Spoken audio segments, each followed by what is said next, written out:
What's up, everybody, and welcome back to the What the Fun Show. Today, we are going to be reviewing the first two episodes of Obi-Wan Kenobi, streaming on Disney+. My name is Mike, and I'm with my co-host here, Joe. How you doing today, Joe? I'm doing great, man. How are you doing? I'm doing good, man. Excited to talk about Obi-Wan Kenobi. Got Justin here as well. How you doing today, my friend? Hello there. I am ready for this. I'm ready. I can't wait. Excited to talk about this show. Yes, Obi-Wan Kenobi. You're our only hope. Anyway, listeners, thank you so much for tuning in and giving us some time to listen and get our thoughts on the new Disney Plus series. We are the What the Fun Network, which is found at Twitter at What the Fun Pod. Go ahead and follow us there. We do all our updates, letting you know about all the episodes coming out. And yeah, we've just recently did a bunch of Star Wars content. We looked at Obi-Wan's legacy through the prequels and trying to interpret those movies through his lens and see how they fare for himself. And then we are going to be reviewing each and every episode, but we had to change up the schedule a little bit. We did not realize that the new episodes for Obi-Wan Kenobi are releasing on Wednesdays. And so we will be releasing 3 episodes for a review of this series, but 2 episodes reviewed in those episodes apiece. So 3, 2, yeah, all the things. All right. We appreciate you guys listening to us. If you're watching us here on YouTube, please go ahead and subscribe to the channel. Please hit that like button and comment down below. Let us know what you thought of the first 2 episodes of Obi-Wan Kenobi. If you're on a podcatcher of choice, please leave us a review there as well. Apple iTunes specifically, we would love to hear some feedback there, as well as so we could read some of those reviews on the podcast itself.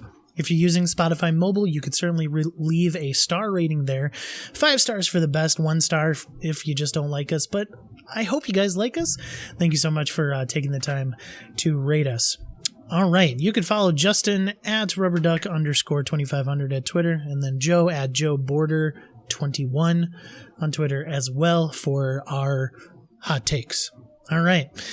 That's it for housekeeping. Thank you guys so much for your patience there. All right. Obi-Wan Kenobi. Diving in. First of all, we talked about this a little bit in our Revenge of the Sith episode, but what was your hype level going into this show, Joe? Mr. Space Wizard himself. The Space Wizards, exactly. I was really, really excited to have another Jedi tale that was not, well, honestly, that wasn't the newest trilogy, right? Because after that left a bit of a bad taste in my mouth. I won't speak for everyone, but I was not thrilled with how the most recent trilogy in the saga went. So I wanted something that would take me back to, hopefully, when Star Wars was great. And that was the original trilogy. And if you listen to our most recent 3 episodes, there are nuggets of gold or diamonds, in the rough that is the prequel trilogy. So I was excited to get back to that. At least that level of adoration that I had for Star Wars, from when I was a kid. Yeah. You heard it here first. Prequel trilogy, actually decent. All right, Justin. Decent parts. Go ahead. Nuggets of gold, diamonds in the rough. No, it's actually decent. I'm interpreting you differently, my friend. Justin, hype level for Obi-Wan Kenobi. It was pretty high, honestly. We spoke about it at the end. A little kind of fun little thing we did was pre-rate before watching. I gave it a 4.5 before watching, and I think it's solidified that. Maybe a 4.6. But it's very close to that rating in my book. It did a phenomenal job so far, and my hype was just so high. I cannot wait to see Kenobi again, and I cannot wait to see more of the story that wasn't told. The little nuggets that were kind of in between the saga that we all know and love. Yeah, of course. My hype level is huge for this series in general. Ewan McGregor is just so good. He's just so good, guys. And the fact that one of my favorite villains of all time in any cinema history, in Darth Vader coming back. Hayden Christensen reprising his role as that, I think is also really, really cool. That's not spoilers. It's public knowledge. All right. Okay. Even I knew that one. Yeah. But also we got some really cool, like, new cast members as well. I mean, I'm thinking of Vivian Blair, who is playing Leia Organa, the young Leia Organa. You got Moses Ingram, who is also playing one of the Inquisitors, Reva. And as Joe pointed out in a conversation that I was having here, Sung Kang is the fifth brother, and from Fast and Furious fame and stuff like that. So just really awesome stuff. You got Joel Edgerton coming back as Owen Lars. So I mean, yeah, just really, really good stuff in this show, and had a lot of things going for it even from the jump. And that's just simply based on Ian McGregor coming back. Like, really, he did such a phenomenal job. Joe, you've said it, I believe, on one of our previous episodes, that Ian McGregor carried the original trilogy. The prequels trilogy. And like, just to have more Obi-Wan Kenobi, my personal favorite Star Wars character of all time, I'm ecstatic. My hype level was huge for this. And as Justin said, we did a pre-rate, and I'm close to that 5 out of 5 that I already pre-rated, even off this first 2 episodes. So just really excited. So you too, let's get into it. So episode 1, again, no episode names. So just part 1 is the episode name. 10 years after Order 66, when most of the Jedi Order were killed, the Grand Inquisitor, fifth brother, and third sister, Reva Savander, find a surviving Jedi, Neri, on Tatooine. Now, this is also getting a little bit past some parts. We saw this epic kind of like hype trailer, basically. Montage, just montage reliving the prequel trilogy. And then you have a pretty wild opening scene of the night of Order 66 being commenced by Emperor Palpatine, and just seeing the Jedi Temple kind of being scorched by all the clones. Oh, ravaged. And ravaged. Seeing a Jedi Temple being ravaged by the clones. The one on Coruscant, yeah. Well, the one on Coruscant, like the main one from the prequel. And so, yeah, I mean, Joe, this kind of like look into sort of an angle that we didn't see in the prequels. What were your thoughts on that scene? I mean, we didn't see it, but I think we saw enough in Anakin's scene, right? Him going through and dispatching the younglings, I guess, is the best family appropriate way to say that. I think we just get a bigger picture of what that looked like. How heartless it was. The fact that without remorse, without feeling at all, they go through and they just destroy the Jedi. All of them. From children to adults, doesn't matter. Without regard to human life at all, they just go through and get rid of it. And it was a great visual representation of what that looked like. It showed the scope and kind of scale of what it was as well. They start off real close, with that close shot on the kids, with their Jedi Master in training. But as they pull back from that, as they give you more and more of that scene, they open up on the entire chamber, this super big chamber that they're in, where everything is chaos and, gunshots, blaster shots. And they're getting rid of everyone. So it gave me just a better picture of what that looked like on that day. And again, in the prequels, we covered it in our episodes, but like, you get to see that across the galaxy, and now you get to see it on just a smaller scale, but with more weight to it. Justin. Yeah. So as Mike alluded to, this show opened with kind of a montage of the prequel trilogy, which brought us back. If you haven't watched the prequels, this was a good little snippet of a lot of spoilers, but also really good moments that really, carbonated the the standing of the show, and it really like showed what you were going to see and what kind of emotions were going to be dealt with. And when we started the show and it showed Order 66 being in action, our hype was already high from the beginning. From that montage, our hype got even higher. And this train it wasn't at the station. This thing was moving already, and you had to jump on this thing right away. And I feel like that's a great way to hook fans in instantly. And then I feel like this train never stopped moving throughout the entire show, which we'll get into. And speaking of montages, I forgot to mention, this is going to be a full spoiler review. So if you have not seen the first 2 episodes of Obi-Wan Kenobi, watch this montage. Hey, you. What are you doing? Who, me? Do you want to be spoiled? No? Well then, Stop it. Get some help.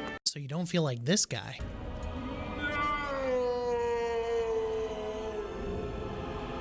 Instead, let it be a surprise. Oh, I like surprises.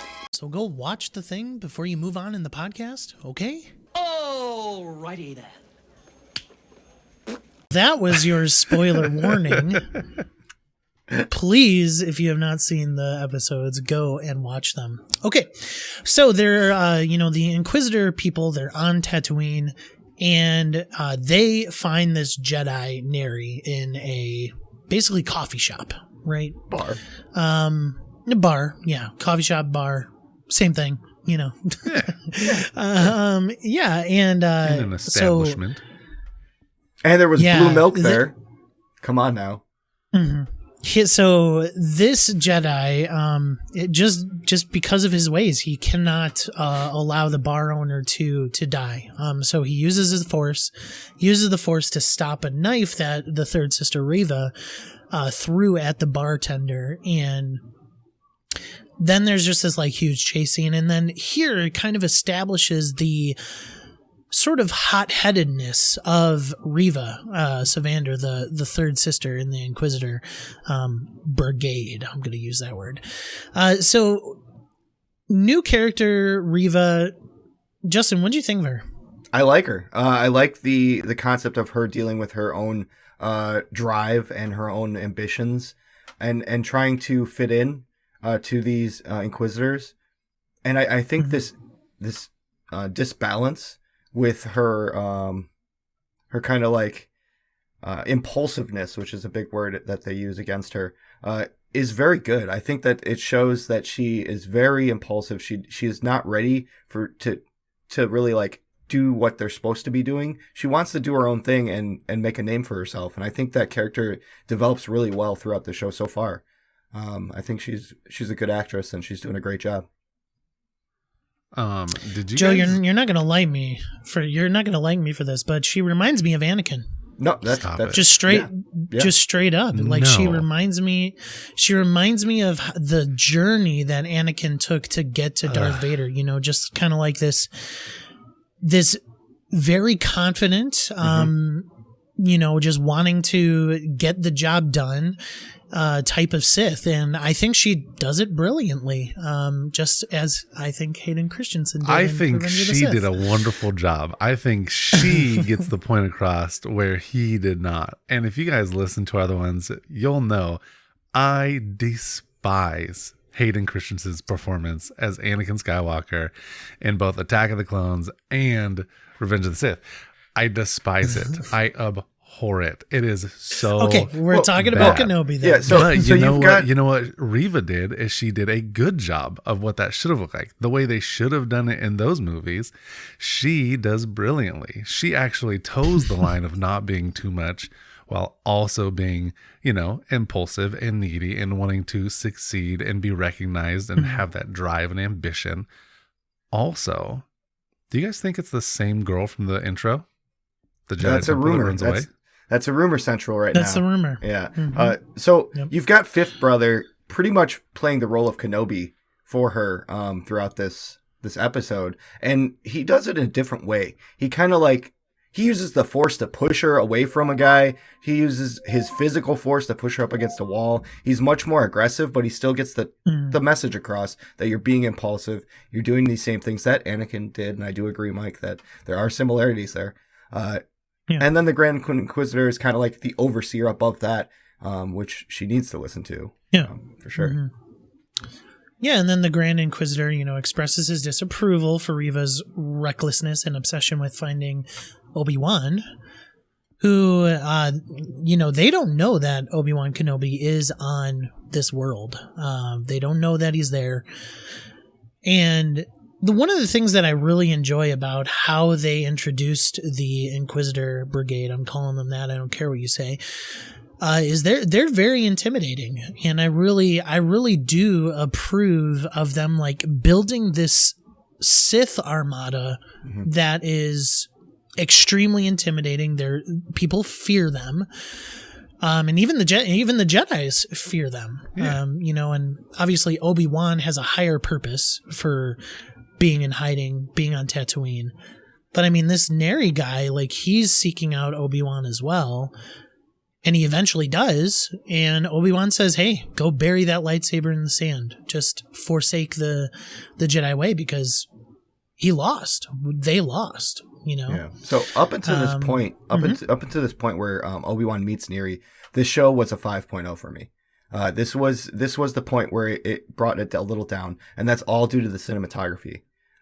From the opening scene where you meet the Inquisitors and you see the ship flying overhead in the shadow. Star Wars has used shadows for a long time to show that danger and that power and the fact that these people are threatening to the society. And I feel like when we got to that scene where Obi-Wan was talking to Neri, the camera, instead of being a still camera and being impactful, they went for more of a shaky sense, and the camera was moving around a lot, bumping and grinding and moving and swaying. And I didn't like that. It took me out of it, and it made me feel like this scene didn't matter because they used still camera through most of the show. And I felt like, why would you do that when this is go bury it in the sand. This is impactful. This is Obi-Wan saying, no, I'm not a Jedi anymore. I don't want to do this. You need to hide. This is very serious. And they just kind of like cinematography wise took it down a level. And I didn't like that. That's why I kind of brought it down. It's one of my gripes of the show so far. I personally didn't really care. But I could see where you're coming from. Didn't affect me either. No. But anyway, Ben Kenobi, as he's known here, Ben, he works at a meat factory and he watches over Luke Skywalker, the son of his former apprentice turned enemy, Anakin Skywalker, who's now Darth Vader, obviously. And I got really hyped for some of the moments here that we had. Like, first and foremost, he gets a toy for Luke and he drops it off. And that toy is in A New Hope, by the way. He's playing with it in A New Hope. I don't know if you remember that. Oh, yeah. But, that was cool. And I also loved the kind of the callback to Qui-Gon Jinn right off the bat here. He has this nightmare and he calls out to Master Qui-Gon through the Force. Doesn't respond. So I'm assuming that Qui-Gon Jinn will show up somewhere, but what did you like about Ben Kenobi on Tatooine being a meat carver, working in a factory, riding an antelope camel, that sort of thing? Joe. It was good. It makes him more personable. Obviously, I think that's what they were going for, is bringing him from the original role that we were introduced him as Jedi, being first a Padawan to Qui-Gon, and then as we roll through the prequels, he's a master and has an apprentice, and Anakin is a Padawan, and we go from Obi-Wan, who's already wise and skilled in Phantom Menace, to by Revenge of the Sith, he's unbelievable, right? He's a well-versed master, a Jedi master who's seen and experienced most things. They take him off that pedestal and present him to us as, okay, well, he was that guy. And now we get kind of the broken version of him, after having to take on Anakin, and in his mind, he left him for dead on Mustafar, right? He for sure was like, I cut off his other 3 limbs. The one that was already missing, I left. So, I'm gracious there. But I cut off his other arm and both of his legs and left him on the lava bank. So he's dead. And Yeah. Obviously, he feels really bad about Or that. not. Or, and, as we know, or everyone should know, Darth Vader exists, right? Because we have the original trilogy. Yeah. So no real spoilers here, but hey, he lived. If you didn't watch that 20 years ago or 50 years ago now, he's alive. Darth Vader's real. It takes him from that plinth that he was on as Jedi Master and puts him into a normal person. He's just been here. It's what he wants to be. And it's not only because he has to fit in and stay hidden, but it's also due in part to be because he's broken. He's not the same man that he was. So yeah, that's kind of what I got from that. Justin? I feel like his character in this is very humanized. I like that a lot. It shows us the other side, like Joe said. I feel like seeing him work the day-to-day on kind of like a repeat scale for a couple of shifts is really beneficial to see what he's doing day-to-day and trying to hide and do live a life, outside of the Jedis, because they lost the war, is what he said. I feel like this is a really smart choice for the director and the producers, because it's giving a more human element to the space wizard that we can relate to, as well as see his story grow and him come back or whatever is going to happen. His skills return and his I want to talk about the outreach for Qui-Gon when he had a bad dream. He was seeing past events, and then he just gets up and he calls out from his master, and he calls him Master, are you there? And he doesn't get a response because I feel like he's so out of touch with the Force at this point. And I really think this is going to be a big point in the future where we either see a disembodied voice or a ghost of Qui-Gon and Liam Neeson returning as a role. I feel like that is a possible apparition. Yeah, I feel like it's a possibility, and I feel like that's really going to be a deciding factor into what leads into Old Ben at the end of I really think there's no way they have that you can reach Master Qui-Gon at the end of Revenge of the Sith saying that, and they don't bring Liam Neeson back for this show. They have he was already confirmed for the animated prequel kind of story, Jedi prequel that's going to be coming out. I mean, there's just no way that they have that set up at the end of Revenge of the Sith, and just if there is one thing that Disney has done well with Star Wars, there's certainly The Mandalorian and those seasons. They've been great. But if there is one thing other than just those series, it is their ability to thread each of the movies together. Correct. Yeah. And they do a decent job at that. Phenomenal. And there is no way that Qui-Gon Jinn doesn't show up in this show. And if he doesn't, I'm not saying that it's going to be a bad show, but I'm saying that they lost an extremely awesome opportunity to not do that. So that's just my thought. But moving forward here, we do get introduced to Anakin's daughter, Leia, who was adopted by Bail Organa. I was completely surprised that this is the story thread of this show, and I am 100% on board with it. Yes, agreed. 100%, completely. Joe, again, you and I were having a conversation before recording here. You liked Leia in this show. I love her character. The first two episodes. Love her character. Tell me more about it. They just did a great job. I mean, I don't experience it because I'm not on Twitter, but I heard that there's a little bit of discourse about her character. I don't know where that's coming from. I don't understand why people would have any sort of bad thoughts about the character that she is in the show. She's so far. And we'll stick with just episode 1 here, but in episode 1, we're introduced not even to her, but someone who she sets up as a decoy because she doesn't want to be involved in all the fancy crap. And she's out just being a kid. So we get this girl running through the woods, hanging out with her little robot friend, exploring outdoors. And we also understand that she is smarter than most kids her age. She's also more in tune, right?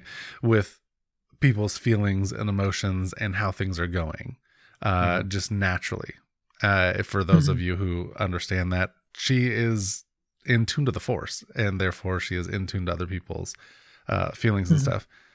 I love her character so far. And granted, we've watched both episodes now. There's nothing bad I could say about it. I think that the girl who, the young actress does an amazing job. I think Vivian Blair. Okay. Yeah. I think she does an amazing job. I think that the way that they've written and portrayed Leia, so far has been really fun. And also kind of what we expect, right? Because we know who Leia is as an adult. As we know her from both the original trilogy and the most recent trilogy. Carrie Fisher's, original and second appearance. She fits, right? Mm-hmm. I don't think that in any way we don't get that Leia from this girl. Like this young Princess Leia is exactly who we had in A New Hope and Empire and Return, and then up through however that works, the newest saga. So far she has killed it. I'm excited to see where they take it. And I'm also not surprised by this, because in the original trilogy, she reaches out to Obi-Wan Kenobi. Help me, Obi-Wan Kenobi, you're my only hope. Now we know why she sent for him, right? Now we understand why Obi-Wan, or we're going to understand why. Yeah. Mm-hmm. All right, Justin. Leia Organa. Yeah, I agree. I enjoy her character a lot. She's one of the strong points of the show, other than Obi-Wan, of course. I feel like seeing her in touch or in tune with the Force is very powerful, and it's telling. And it's showing, even at a young age, she is showing signs, which means Luke is as well. And we just haven't seen that part of that story yet. But I have had discussions with people about Alderaan in general, the planet that she is residing on. They don't want to get attached with it because they know, spoilers, what happens. But I think it does the opposite for me. It's going to make A New Hope feel more impactful when that scene happens, because you grow with this place that you never knew before. And you grow with these people from this planet, Alderaan, that you never even got a chance to know. So you're going to feel way more tension and stress and emotional damage when that happens in A New Hope. I feel like she's killing it. Joe said it best. She's killing it. She's acting it right. She's playing the role to make the Princess Leia that we grew up with proud, and I think she's doing a great job doing so. Yeah. No, yeah, she's funny. She's witty. She has a cute smile. Like she's Leia, that's what she is. And I think she killed it. So, I love when she tells off her cousin. It's just great. She can just reach into someone's mind and hear their secrets, and use it against them. That's huge. That's Jedi mind. Yeah. Well, I mean, there are some people that, show their true colors way easier than just being able to read their mind like the Force. I won't go as far as to say that she's reading his mind. She does go and do it to Obi-Wan, which is another thing later on in the show. She does it to Obi-Wan as well. So that's a much harder mind to crack, and she still does it effectively. Yeah. Again, he's broken at this point, though. This ain't full-fledged Jedi Master Obi-Wan. This is broken shell of a man. I just think Leia, you can argue that she uses the Force or whatever. She does. I just think she's a very astute little girl. I mean, and like even if she's not using the Force, like she's just smart AF. But she's totally using the Force. Yes. Okay. I don't think it's 100% telling, but whatever. We'll find out. We'll move on. In the next episode. Anyway, Bail Organa shows up as well. And basically Leia gets kidnapped by a group of bounty hunters. They're called Vec Nukru's gang. And they were hired by Reva, we come to find out, to lure Obi-Wan Kenobi out. And she clearly has information that she, either paid for, or to be frank, or Anakin told her. And just, I mean, it's just kind of a crazy story going to unfold. Organa contacts Kenobi and pleads with him to help rescue Leia, but Kenobi refuses until Bail Organa actually shows up on Tatooine to pay a physical face-to-face visit, and that is the end of episode 1. I do want to say really quick before we move on to part 2, I totally thought that at the start when Vec Nakaru was spying on Leia, I thought it was Anakin. What? I thought it was Anakin because like all you could see is like a machine in the bald back. head with a machine in the back. Like I was like, is that Anakin like spying on his daughter? Like, how did he know? Like, I don't know. It was just an interesting way to think about it. Obviously, that's not what happened, but that was the anything else? That was like the drummer from Red Hot Chili Peppers or something, right? Yeah, yeah, mm-hmm. Yeah. No, the bassist. The bassist. Oh, okay. Yep. All right. Anything else on episode 1, part 1 of Obi-Wan Kenobi? That's when we first get him with his lightsaber on his hilt, isn't that? Right at the very end when he walks on the ship. Yeah. I thought that was cool. The digging scene. Yeah, he goes and digs up the lightsabers, and you see 2 of them, Anakin's and his own. That scene was awesome. Saber. Oh. He literally told awesome. He told Nari to go do bury your lightsaber, and he already had done this to both of the lightsabers he had in his possession. And that digging scene was a very impactful one. This is the last chance you get to see the anteater / horse / animal. Camel. The camel. It's got a hump on the back. Yeah, it's got a camel. It's like antelope. No, it's not an antelope. Anteater. Anteater did I camel. Say antelope the first time? I think you I sure did. So this animal was actually in the prequels when he dropped off the babies as well. It was waiting for him in the distance. So they kept the same story going. Like you said, the threads Disney knows how to tie together. They did it phenomenally. Disney's good at it. Yeah. Mm-hmm. They also did it with the meals. Sorry, one last thing. His meal, like Ray's meal, same thing. The meat stew grease. Yeah. Yeah.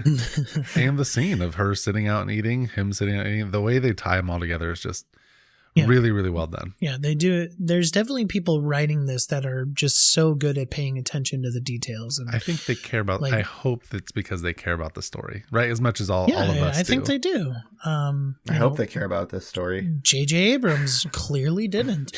Anyway. Oof. Debatable. Not in Rise of Skywalker. Okay. Debatable. All right, episode 2. That is debatable. Listeners, stay tuned for that debate because after Obi-Wan Kenobi, all our reviews are out. We're going to be ranking all the movies. So, yeah. Anywho, part 2.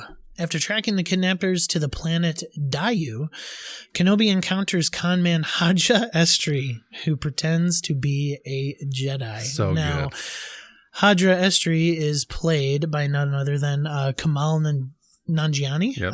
And man, what a performance. Like, just, I mean, he's in more episodes than just this, which is cool. He will be, but just such a great star. Joe, you were telling me before we recorded, like, how good he was. The way that Disney has used comedians, specifically in the Star Wars universe, has been unbelievable. The way that they use really anyone, but I'm throwing it back to Mando, and they had Bill Burr. Bill Burr, who is arguably one of the funniest comedians on the planet, plays not a comedic role. Sure, there's comedic relief with it, but he plays a serious role. He essentially plays a trooper who's also a guard, who's part of the bad guys, but wants to be a good, he plays an incredibly deep character. And I think we're going to get the same thing from, what's his name in this? Camille Nanjiani's character. His character is Haja Estri. There we go. Yes. So I think we're going to get the same thing, right? We're about to get not just and in this, we get funny right off the rip. We get funny. And so we're going to get the comedic relief through him, but I have a feeling they'll do the same thing where it's going to be a very deep character and he's going to be impactful, just like Bill Burr's was. At least I'm hoping, right? But so far, like he's killing it. He's absolutely killing it. His interactions with Obi-Wan, his interactions with Reva later on, like all of it, so good. Yeah. Mm-hmm. Joe, or you're Joe. I Justin. am Joe. So this synopsis doesn't really tell a lot, but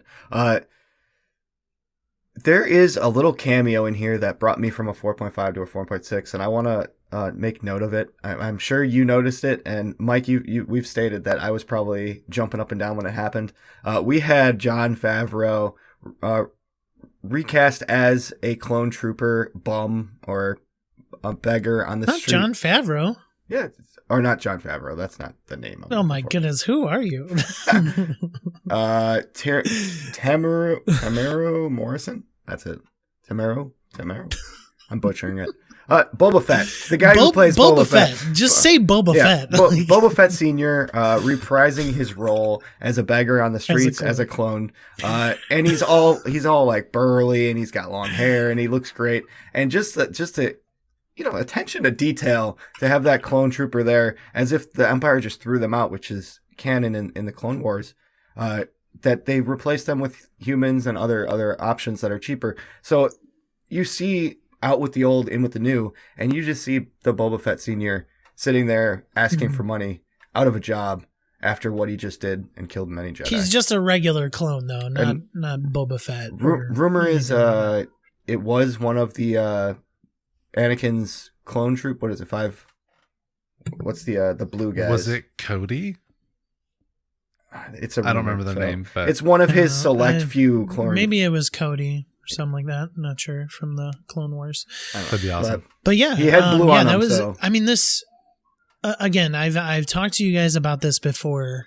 It was very welcoming that Episode 2 went straight away from Tatooine, that type of thing. We all know Mike's hatred for Tatooine. Yeah. I don't hate Tatooine. Oh, we've had 11 movies tied to it, basically. It's just like, oh my goodness. I mean, it was just, I'm just really glad that as you like, Joe, not even a Tatooine thing, but space wizard going on space adventure, right?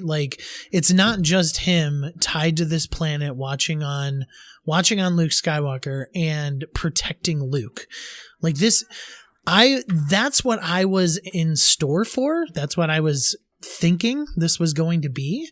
But then you add the element of Leia and he gets off world. That was such a welcoming thing to me. And I'm so happy that Obi-Wan is going on a space adventure again. He's not just old Ben Kenobi. Oh, you mean Ben Kenobi? That guy on Tatooine. He is, becoming that Jedi again, that he needs to be in order to be, as you said, Joe, in order to be the Ben Kenobi that we know from the original trilogy, right? The person who is ready to train himself again. I'm Luke. So excited for that. Yeah, because what we didn't talk about in episode 1 was that he had an interaction with Owen, and he says, but Owen, that when the time is right, the boy needs to be trained as a Jedi. And I think the foreshadow part of that, and the purpose for that scene and Owen saying, no, stay away from Luke, is because I don't think Obi-Wan believes that he is even ready to train Luke. That he's even in the right mindsets to be a Jedi Master again. And I think that's what we're going to get in this show, that at the end of it, he's one with the Force again, and he's able to contact the Force ghost that will be inevitable, Qui-Gon Jinn, and maybe even Yoda, who knows. And he's able to be the Ben Kenobi that we see in A New Hope. And that's what I'm so excited about this. But got to move a little bit forward. Kenobi does track Leia down into this kind of underground spice trade system, rather, to be specific. Breaking Bad scene, pretty much. I know. Threading that needle through. Justin, talk to me about these fight scenes, because I do want to say one thing before I hand the ball to you. I love the fact that he fights, he punches, and then he says, ow.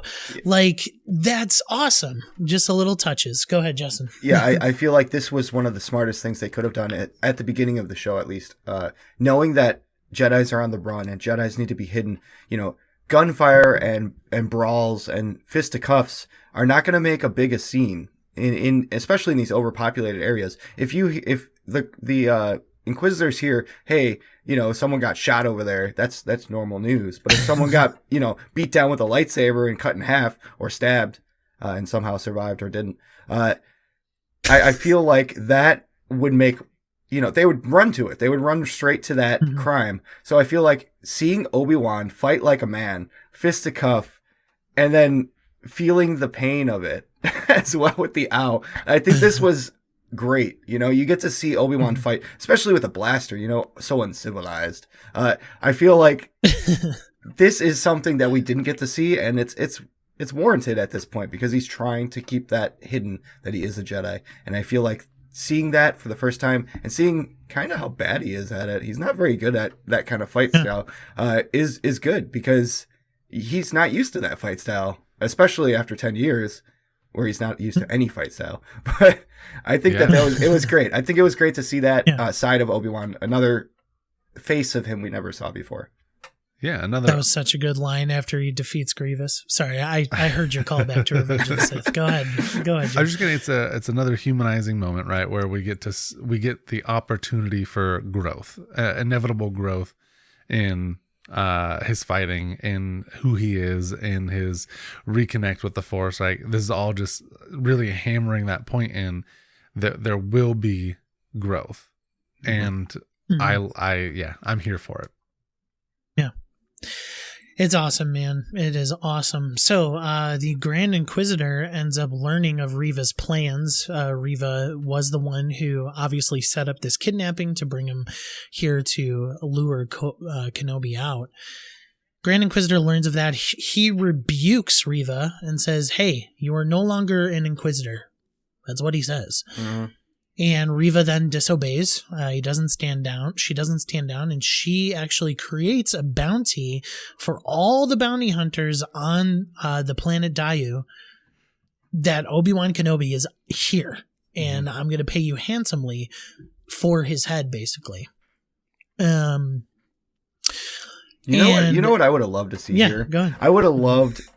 now, I'm obviously a Boba fan, so I would have loved... I know Boba at this time is still a teen, maybe a little younger than a teen. I feel like if he had his father's stuff, Boba Fett Sr.'s stuff, and it just popped up on a display and you just saw a child like Boba look over and see, like, Obi-Wan's face, and him just immediately get angry or enraged, just for a split cut, just for one little tiny smidget, I thought it would be awesome. Probably would have brought it up to a 5 for me. I think he's maybe even a full-fledged Boba at this point. Like, I think there's enough time that has passed that he could be the bounty hunter that we know. I think so. But just like a hard cut. I think it would have been cool. If Boba was in this show, Justin, don't even lie to our listeners. It would be a 10 out of 5 for you. Come on. 100%. All right. Joe, Obi-Wan saves Leia. How do you like this relationship forming between Ben and Leia? It's fantastic. I think it's the relationship that he wanted with Luke but can't have, right? And now he's getting it with Leia. It's definitely not what we expected to begin with when he was so resistant to it. But yeah, I mean, it's a father-daughter, or as Leia put it, grandfather-daughter relationship. And I love it, right? I'm a sucker for that, right? I've got a daughter of my own, so I can relate to it really well. But I love seeing them build this relationship, what I know will be a great friendship, even though it starts off with a lot of mistrust or distrust and maybe some ill feelings towards each other. Mm-hmm. And that goes both ways. I don't think Obi-Wan wanted to be there. I think he definitely had hard feelings towards Bail Organa saying, hey, find my daughter, and stuff like that. And he didn't want to be there, but he knew that he had to because of who she was. I just love to see the growth between them and the growth of that relationship, because it's fun. It's fun. It's funny. It's cute. It's everything that you want and expect in this relationship. And it's only been 2 episodes, really 1 episode with them together. Yeah. Mm-hmm. So Leia realizes they are actually after Kenobi. She loses trust in him and runs away. And he follows her onto a roof where all these mercenaries are attempting to kill him. He has, as you said, Justin, his least liked weapon, a blaster, trying to fight off these bounty hunters, these mercenaries. And yeah, this, Justin, if you're talking about one scene that took you out of it, this was the scene that took me slightly out of it, and that was Reva's parkour. Okay, all right, yeah, because that is at this point. Oh, it wasn't the stormtrooper? That is at this point.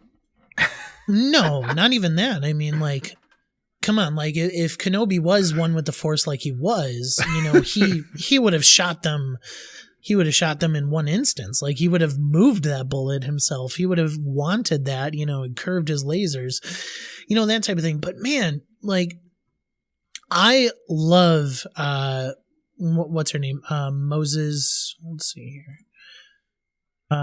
Moses Ingram. I love her character. I love how she portrays them, but this parkour was not good. It wasn't. And that's just the one scene that I was like, okay, like, I love how powerful she is. Obviously the parkour is to showcase that. And as well as her, mind trick on Haja, the later on in the episode. Mm-hmm. But man, this parkour was rough, guys. What are your thoughts? Yes. I agree. It lasted a little too long. I feel like Obi-Wan was pinned down on the roof. He was fighting. Leia comes into some issues, and then he, we'll get to that. But I feel like, her parkour was just all about her without any, it was just jumping and dodging and flipping, and it felt like it was taking me out of that fight that we were having hard cuts to during the whole process. And then I feel like it lasted a little too long.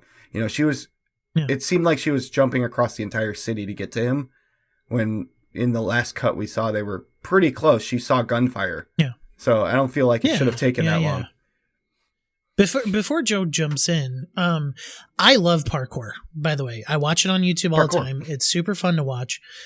But I think as we're talking about this, I just pinpointed why I don't like it.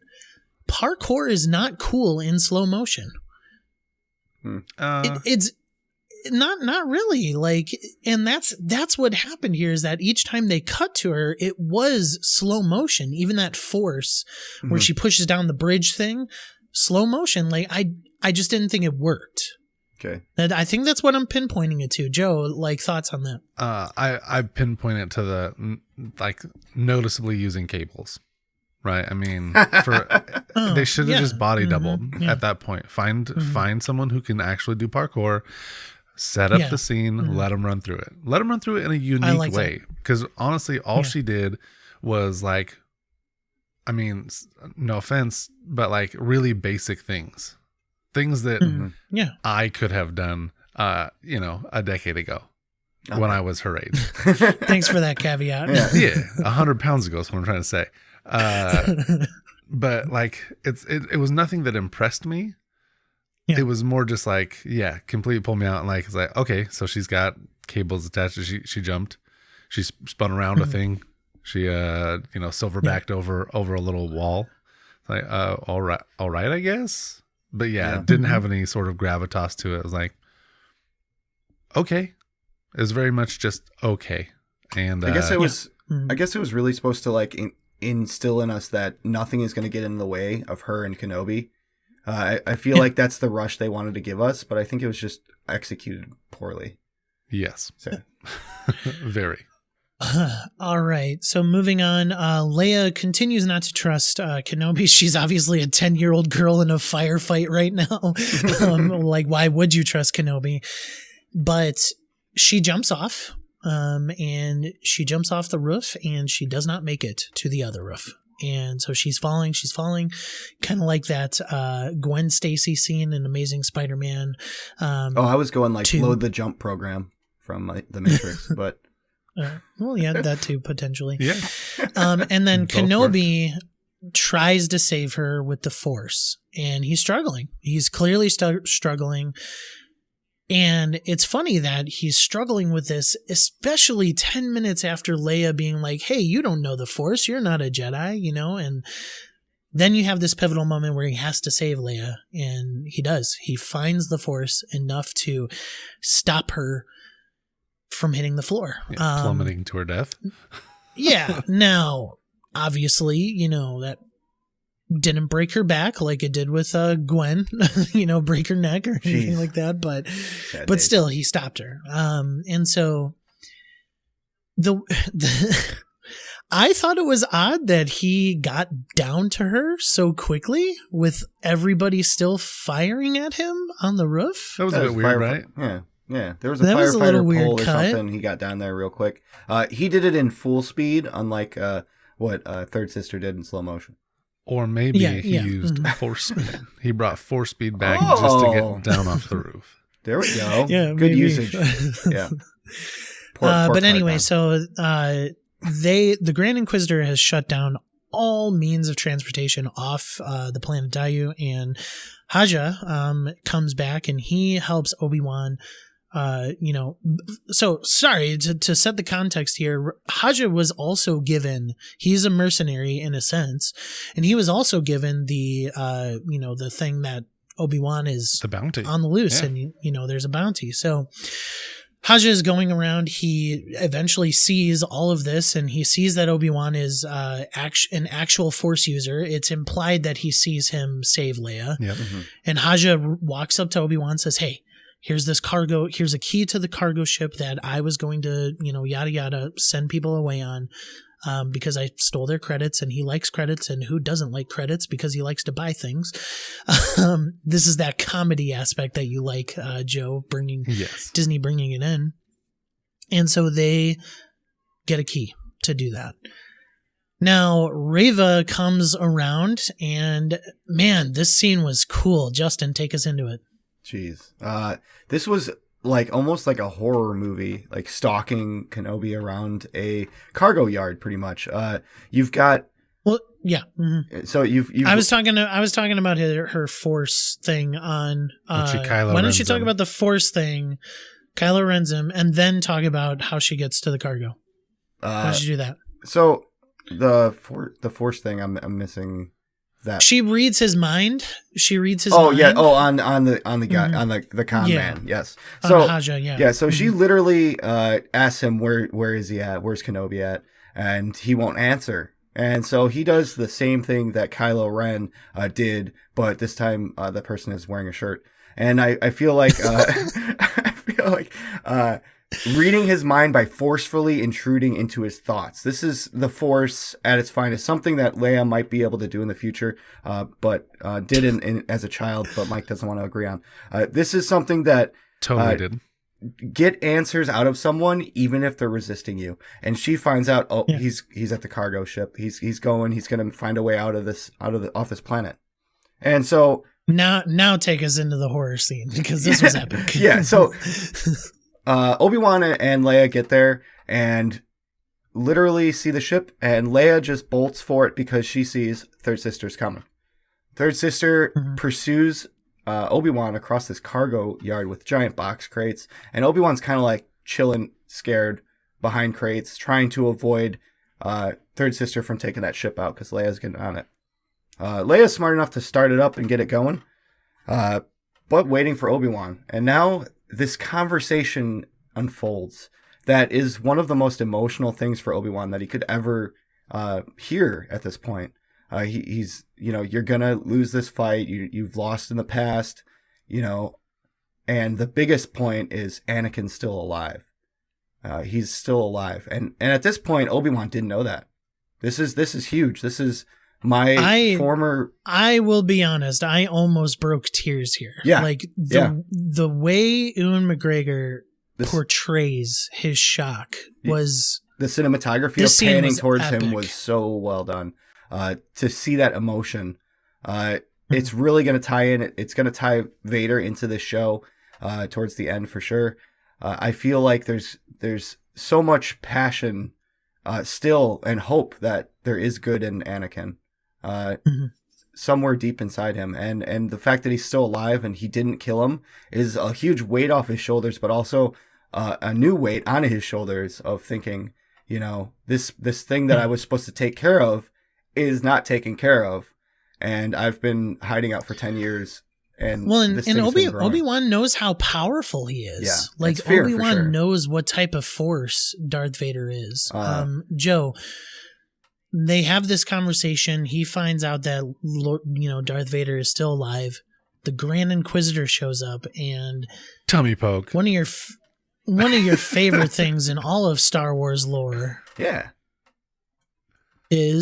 Happens. The tummy poke? Are we talking about the tummy poke? Yeah, we're talking. Can we talk about how deadly getting poked in the tummy is in the Star Wars universe? Not for this character, but yes. Yeah, we were talking about that earlier, actually, off the recording. But like, just in general, even in this show, in the very beginning, the opening scene of episode 1, at the Jedi Temple. Lady blasted in the tummy with a blaster bolt in the stomach. Sure. She dies almost instantaneously. Mind you, wound cauterized immediately. She would be totally fine, could totally live through it, get her in a back to tank, get her in a med bay, whatever. She'd be cool. But no, dead. We got Qui-Gon. Tummy poke. Cauterized instantly, yet dead. Now, was it a poke or was it like a stab, like fully through poke, huge stab, lightsaber thrust, hole? Whatever you want to call it. Barely, we've talked about this in the past. Inconvenience. Okay, holes in the body you do not live unless you're in the universe of Kung Pao, apparently, or the real world. Yes, that one too. Oh yeah, that one too. So yeah, we've got Reva versus Grand Chancellor. I was going to say something. Grand Inquisitor. Yeah, whatever. I was going to say something inappropriate because I've already given him a nickname, but it's not family friendly for the podcast. So it is not. That's where I was going. He confronts her, shows up. He's like, if Obi-Wan's here, I'm going to take him in. I'm going to be responsible. It's going to be all mine. The glory will be mine, even though you did all the work. And Reva's like, yeah, fat chance. And straight up stabs him in the stomach. Maybe more like chest, sternum, bottom of the bottom. Anyways, tummy poke. She gets him. Boom. And he keels over. And then she's like, I'm a BA. And then Obi-Wan and Leia get away. So she's not super BA. That's basically it. Yeah, that's the chance Obi-Wan needed, the timing to get on that ship and blast off into space. Yep. It was great. Yeah, so timing. I mean, obviously we know that the Grand Inquisitor is probably not dead because he does show up in a TV series that is canon that takes place after this in Star Wars Rebels. So yeah, we'll see how he basically comes back in this show. So yeah, that's the end of the episode. You see Obi-Wan visibly confused. That's not and the end of the episode. terribly horrified on the cargo ship, and then it cuts to the Darth actual Vader. end of the episode. The actual end of the episode. Darth Vader awakens in a back to take. And yeah, I'm a little sick, so the N was there, but you didn't hear it. It's a tank. Okay. Anywho, yeah, which shows that hopefully this next episode we'll see Darth Vader, and I'm really excited for that because again, one of my favorite villains in all of cinema history and one of the best. And I think this show has so much going for it just off these first 2 episodes. We're not going to rank them. We'll save our ranking for our final episode for the whole series. So any other thoughts before we head out for today, gentlemen? Absolutely. This is the point where my rating might go down because so far my rating has held true. I've loved every bit of it. But if you guys have listened or have watched any of the other ones, you'll know how much I despise Hayden Christensen, especially if you've listened to this episode. So this could destroy the series. I'm 100% honest right here, though. I don't like his character in the other movies. Like, he pulled me out of it. His character, the way he, and I understand, I've seen the interviews. I know that that's what George Lucas wanted. I'm sorry, George Lucas, you were wrong. Saying it right now, you were wrong. He didn't do it justice. He could have been better. So he could, maybe live up to what it should have been right now, or he could pull this series down for me. I'm really hoping that he lives up to what should have been, and the hype was worth it, and the wait was worth it, and we get the Anakin / Darth Vader that we know and love versus the Anakin that we have all chosen to sweep under the rug. I did not sweep it under the rug. You're speaking for yourself. He's dead to me. Justin, any other thoughts? Of course. This show takes place shortly after Solo, and I know you haven't watched Solo yet, Mike, but there is a cameo of Darth Maul in Solo. If you didn't know, spoiler, there it is. And he is back on mechanical legs. He does have power and authority in the Sith. I would love for them to bring him in, even as just someone that Vader can say, hey, go take care of this. And you get a small fight scene, a reprisal role, fight scene between Obi-Wan and Maul. That would be cool. That would bring it up for me. I think that Anakin and Darth Vader are going to do a great job. I think that they've learned from their mistakes of the past, and they're going to do a good job playing this role as the power and authority figure of Darth Vader that we all know and love from the past. Mm-hmm. I feel like the childhood moments are gone. I feel like this is going to be the role of Darth Vader that we all love. And I feel like we're going to get that properly done for sure. I just figured it out. You only die if you're a Jedi, if you get tummy pokes. That's what it is. By a Sith, yeah. Mm-hmm. Yep. All right. Anyway, I hope they don't bring back Maul. I'll push you back on that because I really like Reva. I really like her, and I want the focus to be on her and Darth Vader. So I'm really hoping that is the true focus. And finally, Deborah Chow is the director of every single episode in this series. Yes. And I think that they have learned from their mistake that these beloved characters cannot be handled by separate directors that don't sit in the same room and figure out a script for the sequel trilogy. That type of thing. I really, really glad that they chose the same director for all of these, and we'll see how it ends up. Honestly, super excited. Can't wait for the rest of the series. We got more Star Wars, guys. So yeah, really excited. Everybody listening to the episode, thank you guys so much. We really appreciate you. Leave us a review. We would love to hear from you. Let us know what you thought of the first 2 episodes of Obi-Wan Kenobi. If you're watching us on YouTube, make sure to hit that subscribe button and comment down below. Let us know how we're doing. Finally, if you're on a podcatcher of choice, please leave a review. We would love to read the reviews on our next episode. Please let us know.